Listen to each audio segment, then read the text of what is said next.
नमस्कार, गफ पोडकास्टमा यहाँहरूलाई फेरि पनि स्वागत गर्न चाहन्छु। म पुष्पराज गुरुङ। आज तपाईहरु सामु उपस्थित हुनुहुन्छ मदन गोपाल दाई। उहाँ म्युजिक फिल्डबाट हुनुहुन्छ। उहाँले चाहिँ म्युजिक फिल्डमा पिएचडी पनि गर्दै हुनुहुन्छ। यसै समसामयिक विषयमा रहेर उहाँसँग कुराकानी गर्नेछु। दाई नमस्कार, स्वागत छ है त कार्यक्रममा। धन्यवाद। गफ पोडकास्ट हेरिरहनुभएका सम्पूर्ण दर्शकहरूलाई मेरो हार्दिक न्यानो साङ्गीतिक अभिवादन। र यो पोडकास्ट सबै फिल्डलाई समेटेर, जसरी म्युजिकले सबै क्षेत्रको मान्छेलाई मनपर्छ नि, त्यसै यो पोडकास्टको थिम चाहिँ पोलिटिक, स्पोर्ट र सोसियल वर्कर, म्युजिसियन, सबै खालका मान्छे, बिजनेसम्यानदेखि सबै खाललाई समेटेर कन्सेप्टमा बनाइएको पोडकास्ट छ। यो मैले हेरेको पनि छु र यसलाई सब्सक्राइब, लाइक, कमेन्ट पनि गर्नुहोला भन्न चाहन्छु। अब मैले तपाईलाई कहाँबाट प्रश्न सोध्ने प्रयत्न गरेँ भने, हुन त अब सबै दर्शक सामु तपाईलाई अलिक परिचित भइसक्नु नभइसकेको नै हुनुहुन्छ अहिलेसम्म पनि, किनभनेदेखि अब तपाईले धेरैवटा एल्बम पनि निकालिसक्नु भएको छ। अब धेरैवटा गीतहरू गाइसक्नु भएको छ। तैपनि तपाईँ अझै पनि पर्दा पछाडिको हिरो भने जस्तो भएर बसिरहनु भएको छ। अब तपाईँको आफ्नो व्यक्तिगत परिचय एकचोटि दिनु पर्दाखेरि एकचोटि कसरी? मेरो नाम चाहिँ अब मदन गोपाल, हजुर होइन। मेरो पुरा नाम चाहिँ मदन कुमार थापा। मेरो घर चाहिँ मोरङ, हजुर हजुर, होइन। र म्युजिकली चाहिँ म मदन गोपाल भनेर मात्रै चिनिन्छु। र अब म चाहिँ अहिले अब मेरो परिचय भन्नाले अब सामान्य परिचय त अब खास के हो कसैलाई कसैको थाहा हुँदैन, तर पनि यसो समाजमा चिनाउने परिचय भनेको चाहिँ अहिले गायक, सङ्गीतकार, म्युजिक टिचर, होइन, त्यही नै हो।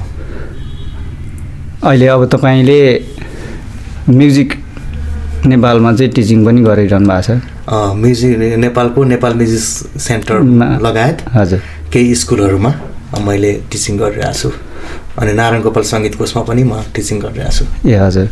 अनि तपाईँलाई यही क्षेत्रमा लाग्नुपर्छ, यो क्षेत्र चाहिँ अब यही क्षेत्रबाट चाहिँ अब फ्युचरहरू पनि यसैमा छ भन्ने लागेर नै तपाईँलाई यो क्षेत्रमा आउनुभयो कि त तपाईँलाई कुनै अब कसरी चाहिँ यो क्षेत्रमा आउनको लागि तपाईँलाई चाहिँ इन्सपायर चाहिँ कहाँबाट हुनुभयो? आर्ट भनेको चाहिँ यो क्षेत्रमा लागेर यसमा भविष्य छ भनेर चाहिँ कोही पनि मान्छे आउँदैन। ए हजुर। आर्ट अब एउटा हामी जन्मिनु नै एउटा आर्ट हो, हजुर, होइन। जन्मिनु नै हामी एउटा आर्ट हो, कला हो नि त, हजुर। कसैबाट सिर्जित कला हो। हामी यो प्रकृति नेचर भन्छौँ, नेचरका सन्तान हौँ हामी, हजुर। नेचर सन्तान भनेपछि त्यो नेचर हामीलाई जन्म दिने हाम्रो बुवामा पनि ती नेचरका एउटा प्राणीहरू, जति पनि यो संसारमा भएका प्राणी, चाहे त्यो मानिसको रूपमा होस् या जङ्गली जनावरको रूपमा हुन्, ती सबै प्राणी हुन्। त्यो प्राणी भनेपछि ती प्रकृतिका नेचरका सृष्टि हुन्। तिनै सृष्टिद्वारा सिर्जित म पनि एउटा सिर्जना हो, सुन्दर सिर्जना हो।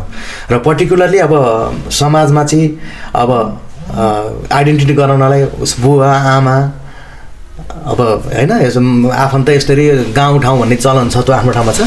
त्यस कारणले गर्दाखेरि यो आर्ट आफैमा हाम्रो जन्म नै एउटा कला हो। र कलाको लागि चाहिँ भविष्य यो त्यो भन्ने कुरा चाहिँ हुँदैन, तर आफैमा त्यो एउटा अनुभूति भयो। र हामी मानवले नै बनाएको सिर्जना गरेको कला चाहिँ के हो त भन्दाखेरि अब त्यसमा चाहिँ 64वटा कला छ, हजुर, हाम्रो वेद अनुसार।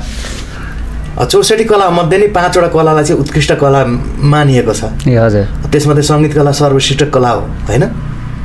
सामवेदमा सङ्गीतकै कुराहरू छन्। त्यस कारणले गर्दाखेरि अब यो जो कोहीलाई उत्कृष्ट कला भर्यो उसलाई सबैको मनको पसन्दको विषय पनि हो। अब विशेष गरी पसन्द मन सबैलाई पर्ने आफ्नो ठाउँ छ, त त्यसैमा अँगाल्नु चाहिँ अब अर्को त्यो बाई बर्थ पनि हुनसक्ला, अथवा रुचिको कारणले हुनसक्छ, इन्भाइरोमेन्टको कारणले हुनसक्छ, होइन। आफूभित्रको भावना एक्सप्रेस गर्ने माध्यम खोज्ने क्रममा चाहिँ मान्छेलाई सजिलो माध्यम के हुँदा त सङ्गीत पनि हो एउटा।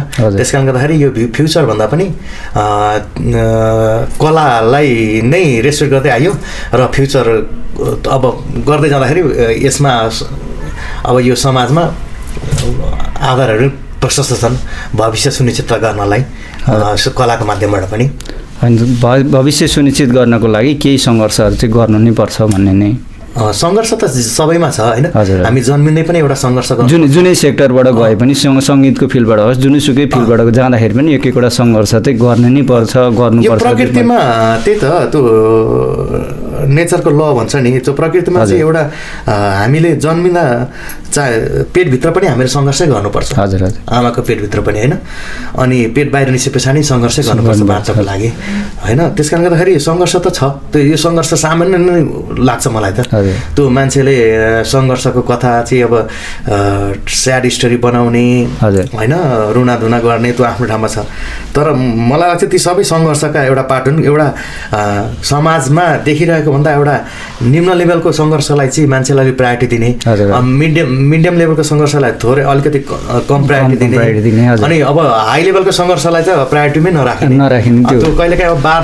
यो मृत्यु यो भन्छ नि अब त्यो कसैको हातमा छैन अब प्रकृतिमा कहिलेकाहीँ तपाईँलाई अब जस्तो कुनै ठाउँमा अब त्यसै हरियाली हुन्छ हजुर जहाँ जङ्गल जनावरले घाँस खानु हुन्छ कुनै ठाउँमा घाँसको लागि तडपिनु पर्ने हुन्छ होइन कुनै ठाउँको पानीको लागि तडपिनु पर्ने हुन्छ त्यस कारणले गर्दा मान्छेको जन्म पनि कुनै परिवार सजिलो ठाउँमा जन्मेको हुन्छ उसले सङ्घर्ष खासै गरेको चाहिँ हुन्छ तर समाजमा देखिने खालको सङ्घर्ष नहुन सक्छ एउटा बहुत फिजिकल सङ्घर्ष हुन्छ एउटा मेन्टली सङ्घर्ष हुन्छ मेरो केसमा चाहिँ फिजिकल कम मेन्टली ज्यादा त्यसमा पनि सङ्गीतकै सम्बन्धी मेन्टली भन्दा फेरि दुःख पीडा फिजिकलले दुःख पीडा कहाँ पाउँछ भन्दाखेरि चाहिँ फिजिकल दुःखले चाहिँ मेन्टली र दुइटै पाउँछ होइन अब फिजिकल दुःख छैन भने चाहिँ मेन्टली भनेको चाहिँ त्यो त्यसको लागि चिन्ता भनौँ चिन्तन खालको सङ्घर्ष चाहिँ छ सँगै सिकाइमा कसरी लाने होला कसरी सिक्ने होला के गर्ने होला कसरी ज्ञान लिने होला त्यो कुराको सङ्घर्ष चाहिँ छ खाना बस्नको लागि त्यो सामान्य त्यो त अर्कै बाटो त्यो अर्कै बाटो छैन त्यो अर्कै बाटो भयो यो अर्कै बाटो भयो तर मान्छेले चाहिँ त्यो सङ्घर्षलाई चाहिँ सङ्घर्ष मान्छ हजुर त्यसलाई चाहिँ बढी प्रायोरिटी चाहिँ त्यसलाई दिइरहेको हुन्छ नि त्यो चाहिँ सङ्घर्ष छैन खास त हजुर ल त्यो फिजिकल सङ्घर्ष गरेर आएको मान्छेले चाहिँ सृजनशील हुन्छ भन्ने होइन नि त होइन त्यो त भावना ज्यादा मान्छेले भावनामा ज्यादा बहेको मात्रै हो तपाईँले यी नेपाली आर्टिस्टहरूको कुरा गर्नुहुन्छ भने धेरैजनाको मभन्दा अग्रजका अहिले अब जुनियरका जस्तो रियालिटी सो मार्फतहरूबाट पनि एउटा स्याड स्टोरी देखाएर त्यो रुनाधुना गरेर आफ्नो घर परिवार सबै एक्सपोज गराएर होइन आर्टको त कला पो देख्नु पर्यो त हजुर मेरो बुवाले के गर्छ मेरो आमाले के गर्छ मेरो कति जमिन छ म खाना पाउँछु कि पाउँदिनँ भन्ने कुरासँग जोड्नु हुँदैन हजुर होइन त्यो खाना पाएन र उसले गीत गायो भने त्यो चाहिँ राम्रो सिर्जनाकार चाहिँ हुन्छ भन्ने होइन नि त्यो त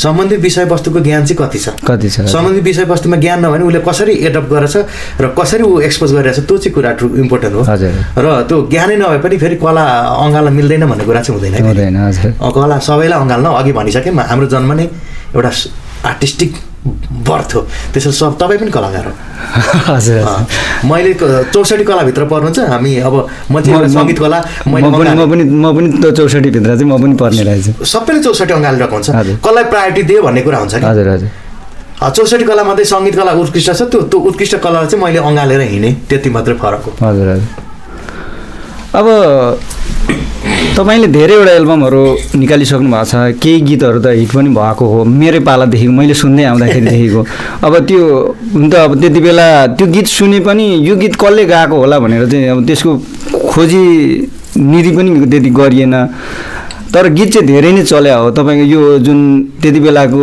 समयमा यो उकालीको उकुल मुकुल मटेउलीको माटो एउटा छोरो पाइदेऊ कान्छी सन्तानेको बाटो भन्ने यो गीतहरू गाउँ गाउँमा कुना कुनामा पनि यो गीत सबैको मुखबाट गुन्जिएको त्यति बेला सुनिन्थ्यो तर पनि तपाईँको गीत यतिको कुना काप्चामा गाउँ गाउँमा समेत गुन्जिँदै गर्दाखेरि पनि तपाईँलाई यो जुन समाजले चिन्न नसक्नुको कारण चाहिँ के हो यस्तो छ हाम्रो म चाहिँ म्युजिक चाहिँ 2016 सिकेँ पनि 2063 बाट चाहिँ म म्युजिक फिल्डमा छु हजुर हजुर र मदन गोपाल भएको चाहिँ म अब 63 बाट एल्बम निकाल्नुभन्दा अगाडिदेखि नै मदन गोपाल म भइसकेको थिएँ हजुर हजुर टाइटल हानेर म त्यो नामलाई प्रचार गरिरहेको थिएँ मेरो गीतको फ्रेम चाहिँ अलिकति मैले सोध्न चाहेँ यहाँनिर यो तपाईँले टाइटल चेन्ज गरेर मदन गोपाल राख्नुको कारण चाहिँ लाइक नारायण गोपाल को जस्तो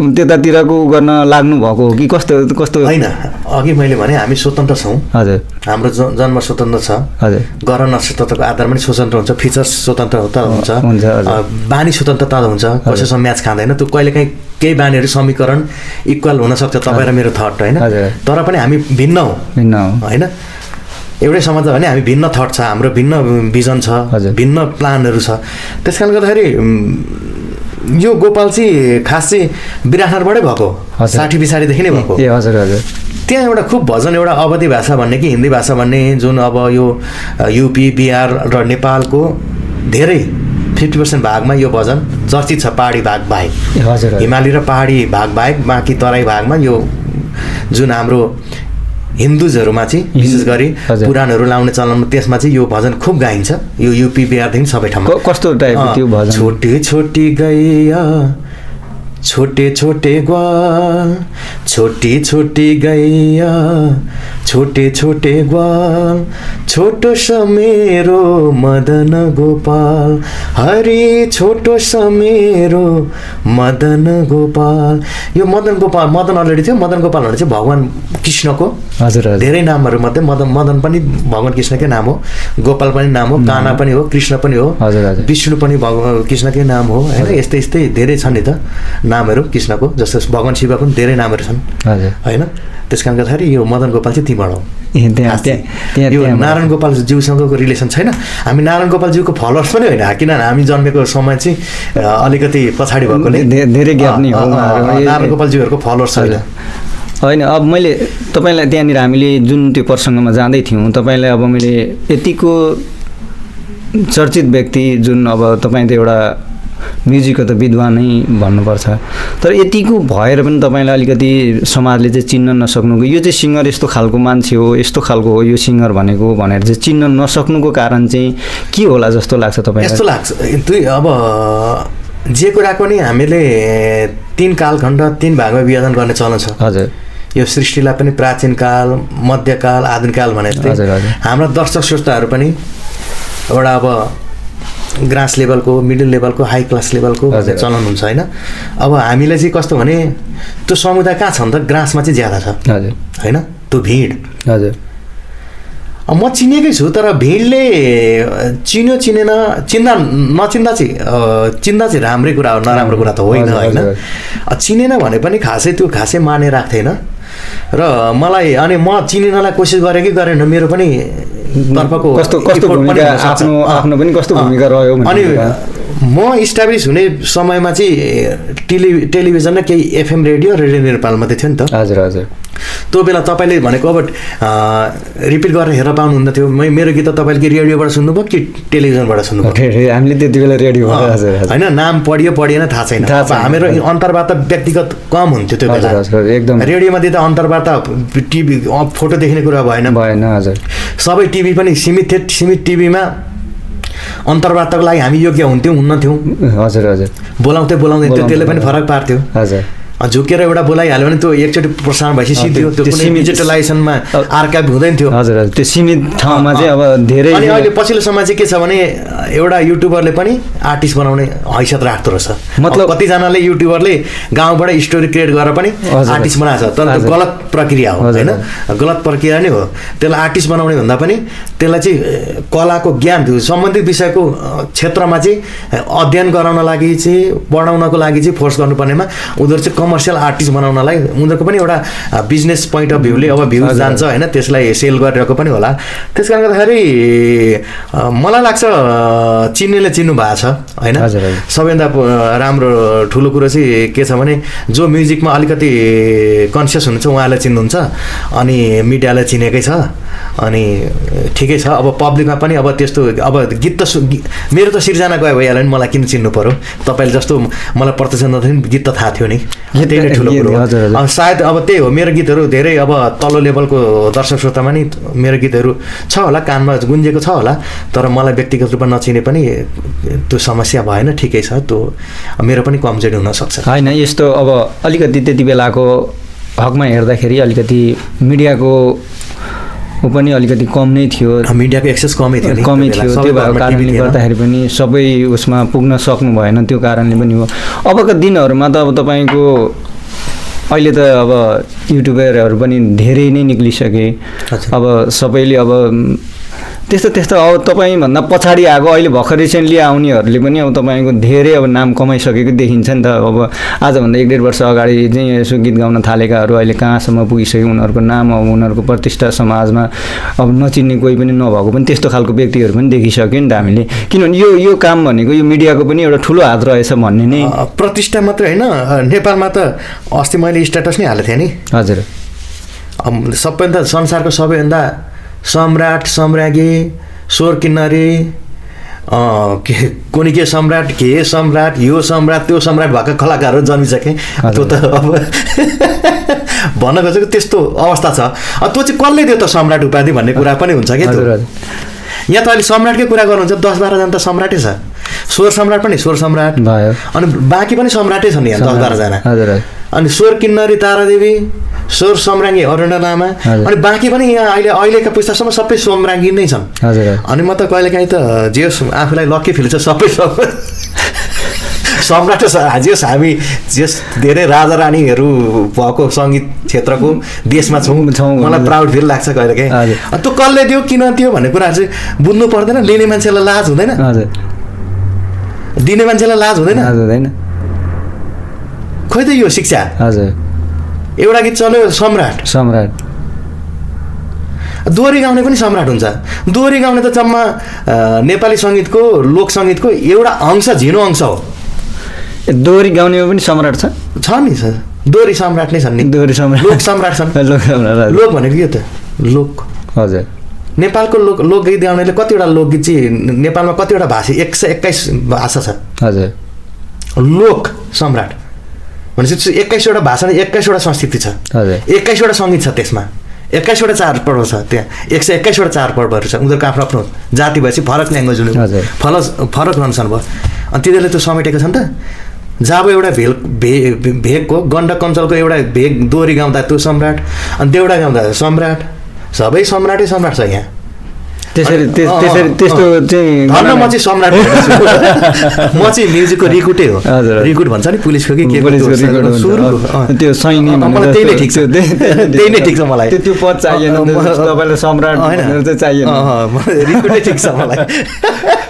त्यो भन्न खोज्नु भएको यस्तो खालको पद दिँदाखेरि चाहिँ अलिकति भ्यालु लिने पनि खुसी साथ राखिरहेको हुन्छ होइन। त्यो दिनेले पनि अब त्यो अलिकति फिल्टराइजेसन गर्नुपर्ने हुन्छ, कस्तो खालको व्यक्तिलाई चाहिँ यो चाहिँ पद दिने हो है। लिनेले पनि मैले चाहिँ यो लिनको लागि चाहिँ म चाहिँ उपयुक्त छु, यो यसको चाहिँ मैले लिएँ भने हो सबैले सम्मान गर्ने। मलाई हजुरले 7-8 वर्ष अगाडि मलाई एउटा पत्र आएको थियो अतिथिको लागि, वरिष्ठ गायक भनेर आएको थियो क्या, लेटर एउटा कुनै संस्थाबाट। मैले त्यो लेटर लिन नि, वरिष्ठ कटार ल्याउनुहोस् भने मैले। वरिष्ठ कटार गायक मात्रै युवाको ढुकढुक हुनसक्छ, चर्चित हुनसक्छ। हजुर, वरिष्ठ हुनाले त टाइम फ्याक्टर पनि हुन्छ, बुझ्नु भएन। सबैभन्दा ठुलो पुलिसमा आर्मीमा के त के अरे सेकेन्ड लेफ्टेन्ट र इन्सपेक्टर होइन त? होइन, पुलिसको आइजिपी हुन्छ होइन, इन्सपेक्टर हो, त्यस पछाडि बढेर जाने हो नि त। हजुर, अनि समय लाउनुपर्छ नि त। इन्सपेक्टरबाट डिएसपी हुन 5-7 वर्ष लाग्छ नि, होइन? लाग्छ। हजुर, अनि म्युजिकको एकैचोटि वरिष्ठ हुन्छ। आउने बित्तिकै चर्चित हुन सकिन्छ, आएको पहिलो दिनमा चर्चित हुन सकिन्छ। जति पनि चर्चित युवाको ढुकढुकी अहिलेको हट केक भन्न सकियो, त्यो कुरा त्यसमा दुई मात्रै छैन होइन। तर वरिष्ठ त हुन सक्छ। मैले वरिष्ठ काट्नुहोस् भनेको थिएँ क्या, मलाई चेतना चाहिँ त्यो थियो। हजुर, अलिअलि थोरपोत मलाई ठिक छ, रिकोटै ठिक छ मलाई सङ्गीतको। हजुर, तर मलाई गर्व लाग्छ जे सम्राटहरू धेरै भएको देशमा सम्राज्ञीहरू। ओके, अनि अब तपाईँको यो पछिल्लो एल्बमहरू अलिकति चर्चितमा आएको, जस्तै अब हामीले नसुनेको र श्रोताहरूले पनि सुन्न नभ्याउनु भएको, तपाईँले यसो तपाईँकै मुखबाट एउटा कुन मेरो एल्बमहरू चाहिँ, जस्तै तपाईँको एल्बमहरू चाहिँ मेरो यो पछाडि निक्लिएको एल्बमहरू चाहिँ यो हुन्, त्यसमा यस्तो खालको गीतहरू थिए र ती गीतहरू चाहिँ अब कस्तो थिए, एकचोटि तपाईँकै मुखबाट यसो यहाँनिर चाहिँ अब श्रोताहरूले सुन्न पाउनुभयो भनेदेखि भोलि उहाँहरूले चाहिँ यो उहाँको गीतहरू त यस्तो पनि रहेछ नि, यो चाहिँ हामीले चाहिँ युट्युबमा गएर एकचोटि सर्च गरेर सुन्नुपर्छ, हेर्नुपर्छ कस्तो कस्तो गाउनु भएर चाहिँ उहाँ भने कस्तो खालको व्यक्ति रहेछ भनेर एकचोटि सर्च गरेर हेर्ने मौका दिनुपर्दाखेरि चाहिँ तपाईँले कसरी गर्नुहुन्छ? अब म चाहिँ अब मूलधारको भनौँ न, अब शास्त्रीय सङ्गीतलाई अँगालेर आएकोले गर्दाखेरि हामी चाहिँ हामी अग्रजहरूको गीतहरूलाई कुनै पनि मान्छे जुनियर मान्छे अगाडि हेरेर आउने हो। हजुर हजुर। अब फुटबलर कोही बन्छ भने मेस्सीहरूलाई हेरेर आउने हो। हजुर होइन, हाम्रो देशमा कोही फुटबलर बन्छ भने हरि खड्काजीहरूलाई हेरेरै आउने हो। हजुर। हाम्रो पालामा हामी गायक बन्छौँ भने हामीले थोर बहुत हाम्रो अग्रजमा को थियो त? नारायण गोपाल लगायत त्यो बेलाको अमर गुरुङ, नाति गाजी, त्यो बेलाका सङ्गीतज्ञहरू, गायक गायिकाहरूलाई फलो गर्दै आयो भनेपछि उहाँहरूको लेभल एउटा उहाँहरूको गीत सङ्गीतमा कुन लेभल थियो भन्दा साहित्य, सङ्गीत र स्वरको त्रिवेणी। हजुर। तिनटै कुरा उत्कृष्ट एरेन्जमेन्ट पक्ष पनि होइन। त्यो बेलाको समयमा टेक्नोलोजीको त्यति विकास नहुँदा नि अनि मिक्सिङ मास्टरिङका कुराहरू पनि त्यो लेभलको म्युजिक सुनेर हामी फलो गर्दै आयो भनेपछि डेफिनेटली मेरा गीतहरू त्यसलाई फलो गरेपछि, किनभने त्यही लेभलका भए। तर पछिल्लो समयमा अब दर्शकको रुचिको विषय पनि फेरि समयसँगै चेन्ज हुँदै आयो। यो अब सामान्य ढङ्गले पनि आउन थाले म्युजिकको परिभाषा होइन। म्युजिकको परिभाषा भन्दा चाहिँ पहिला मेलोडियस, सुन्दर, आनन्द, मिनिङफुल भन्ने थियो भने अब चाहिँ इन्टरटेन भन्ने परिभाषा पनि आउन थाल्यो म्युजिक भनेपछि। जस्ट इन्टरटेन भन्ने परिभाषा अन्तर्गत अहिले इन्टरटेनर सिङ्गरहरू पनि थुप्रो हुनु छ, इन्टरटेनर आर्टिस्टहरू होइन, जो उहाँहरूले आफै इन्टरभ्यूमा म सिङ्गरै होइन तर इन्टरटेनर चाहिँ हो भनेर पनि भन्नुहुन्छ होइन। आफूले आफ्नो पनि नाम काट्नु पनि हुन्छ, आफूलाई सिङ्गर पनि दर्जामा राख्नुहुन्न। त्यस कारणले गर्दाखेरि मेरा गीतहरू अब के भन्ने, अब सुन्नेकोलाई अब मन परेकै छ, अब नसुन्नेलाई त अब कसरी, नसुन्नेलाई त अब कसरी भन्ने र होइन, त्यो कसरी मन परेन भन्न नि मिलेन, उहाँहरूसम्म कानमा नपुग्नु। युट्युबमा छ मदन गोपाल नेपाली सङ्ग छान्यो भने म्युजिक नेपालको च्यानलबाट 5वटा 6वटा एल्बम छ, 3-4वटा म्युजिक फिल्ममा म्युजिक डिरेक्सन गरेको छु, त्यसका गीतहरू पनि छन्। मेरो अन्तर्वार्ताहरू पनि छन् होइन, त्यो हेर्न सकिन्छ। अब जस्तो पछिल्लो समयमा चाहिँ त्यो पनि 70कै लाइनमा हुनुपर्छ, फिल्म साँगुरो गीत एउटा खुब चर्चित भएको थियो। फिल्म साँगुरो भन्ने फिल्मको गीत, मेरो म्युजिक आउँदैछु कि जाँदैछु भन्ने गीत। अनि त्यो गीत चाहिँ अब स्कलर वर्गमा चाहिँ चर्चित थियो त्यो बेला। युट्युबको त्यो बेला नि युट्युबको त्यत्रो अट्याक भइसकेको थिएन। त्यो गीत गुनगुन त्यो एकचोटि त्यो कहिलेतिर कि आज 70 2070 11 वर्ष अगाडि एकचोटि गुनगुनाइदिनु त। यसमा चाहिँ मैले भोकल फ्राइड युज गरेको थिएँ। फ्राइड भनेको चाहिँ अब जस्तो अलिकति इमोसनहरू जस्तो, आउँदैछु कि जाँदैछु म कसले भनिदिन्छ मलाई, आउँदैछु कि जाँदैछु म कसले भनिदिन्छ मलाई, आधी छु कि पुरा छु म, आधी छु कि पुरा छु म कसले गनिदिन्छ मलाई, आउँदैछु कि जाँदैछु म कसले भनिदिन्छ मलाई। मेरो आफ्नो सङ्गीत थियो, स्वर थियो, साह्रै मिठो। अनि अविरल थापाजीको शब्द थियो यसमा। शब्द चाहिँ अविरल थापा। हजुर। अब एउटा पाकिस्तानीसँग नि गरिएको थियो त्यो बेला, कति थियो 72-73 होला। ए हजुर। पाकिस्तानी सङ्गीतकारले सङ्गीत गरेको, तर वर्ड चाहिँ नेपाली नै थियो, नेपाली सङ्गीतमा उनले धुन भरेका इमाद रहमानजी। हजुर। र एरेन्जमेन्ट पनि उतै भएको थियो, मैले भोकल मात्रै नेपाल गरेको थिएँ, सम्पूर्ण कामहरू चाहिँ उतै पाकिस्तानमै भएको थियो। त्यो गीत पनि अब निकै नै मन पराउनु भएको छ। टेलिभिजन, राष्ट्रिय टेलिभिजनहरूबाट धेरै बजेको गीत पनि पर्छ त्यो। भनेको त्यो के कार्यक्रम लिएर तपाईँ पाकिस्तान पनि जानुभएको थियो त्यति बेला? नै त्यो त पहिले नै एल्बम गरेँ मैले। त्यो बेला इन्टरनेसनल आर्टिस्टहरूसँग धेरैसँग अलिअलि काम गर्न पाएँ, भेटघाट गर्न पाएँ। अनि वर्ल्ड कल्चर फेस्टिभलमा त म रिसेन्टली गएको, अस्ति दसैँ अगाडि वर्ल्ड कल्चर फेस्टिभलमा तपाईँ नेपालको प्रतिनिधित्व गरेर तपाईँ जानुभएको थियो। गएको थिएँ मैले। भनेको तपाईँले नेपाललाई, पाकिस्तानमा गएर नेपाललाई चिनाएर आउनुभयो? एकदमै त्यसमा तपाईँहरूले चाहिँ युट्युबमा गएर मदन गोपाल पाकिस्तानी टेलिभिजन पाकिस्तानी टेलिभिजन भन्यो भने धेरै कुराहरू मेरो भनेको नेपालको टेलिभिजनमा बरु त्यति आएन होला, पाकिस्तानको टेलिभिजनमा त्यति तपाईँको चाहिँ त्यहाँको 1, 2, 3, 4, 5 च्यानलमा सबै टेलिभिजन च्यानलमा इन्टरभ्यू छ। त्यहाँको पेपर मिडियाहरूमा पनि एकदम इन्टरभ्यू छ। अनि त्यहाँ एकदमै त्यो 2 मात्रै छैन, नेपाली झन्डा प्रशस्त देख्न पाइन्छ। हजुर, मदन गोपाल देख्न पाइन्छ। मदन गोपाल भन्नु नै नेपाल त्यहाँ पाकिस्तानको लागि त नेपालै हो नि त। हजुर, नेपाल चिनाउनु हो। हजुर, त्यसमा नेपाल तपाईँले यत्रो नेपाललाई नै नेपाल यो हो है, नेपाल देश भनेको यस्तो हो भनेर चिनाएर आउँदै गर्दाखेरि तपाईँलाई चाहिँ नेपालले जुन आफ्नो मातृभूमि आफ्नो देशले चाहिँ तपाईँलाई कस्तो खालको सम्मान चाहिँ गर्यो? केही त्यति बेला तपाईँलाई कुनै त्यस्तो खालको सम्मान? यस्तो छ, हामीले देशबाट सम्मान खोज्दैन, हामीलाई देशलाई दिने हो होइन। जस्तै मैले संस्थागत रूपमा चाहिँ मैले देशबाट कुनै संस्थाबाट त्यस्तो तपाईँको भनाइमा जति माया पाउनु पर्ने हो मिडियाबाट त्यो माया त पाएको छैन। तर मलाई त्यसमा दुःख छैन, किनभने त्यो चेतनाको उपज पनि हो नि त। हजुर, चेतनाको रिजल्ट पनि हो नि त। हजुर, मिडियामा कस्ता मान्छे छन् होइन, कस्ता मान्छेलाई ठाउँ दिने। हजुर, अब अहिले हामीले सङ्गीतमा पनि अब भर्खर आएका जो सङ्गीत के हो भन्न पनि नजाने मान्छेहरूको सङ्गीत सम्बन्धी प्रवचन सुन्नु परिरहेछ हामीले। हामी कति भाग्यमानी। हामी कति भाग्यमानी। केही नजानेको सङ्गीत सम्बन्धी नजानेको मान्छेले सङ्गीतको प्रवचन सुन्नु परिरहेछ, गीतको परिभाषा सुन्नु परिरहेछ, जीवन दर्शनको परिभाषा सुन्नु परिरहेछ। अब कहिलेकाहीँ त भाग्यमानी फिल लाग्छ। हजुर, मान्छे धेरै ठाउँमा चाहिँ विद्वानहरूको सम्बन्धी क्षेत्रमा अलिक त्यसमा अनुभवी मान्छेहरूको कुरा सुन्न पाइन्छ।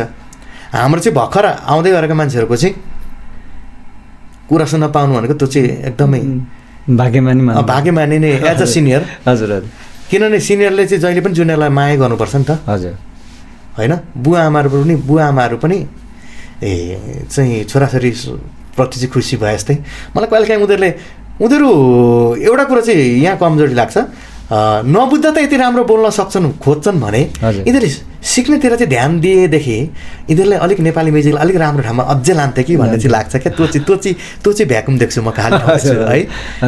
नसिक्दा नजान्दा त यिनीहरू यति बोल्न खोज्छन्, यति कुरा भन्न खोज्छन् भने यिनीहरूले अलिकति पढ्दैदेखि चाहिँ अझ राम्रो गर्छ कि भन्ने अलिकति उनीहरू त्यो बोलेकोमा चाहिँ गुनासो चाहिँ लाग्दैन होइन।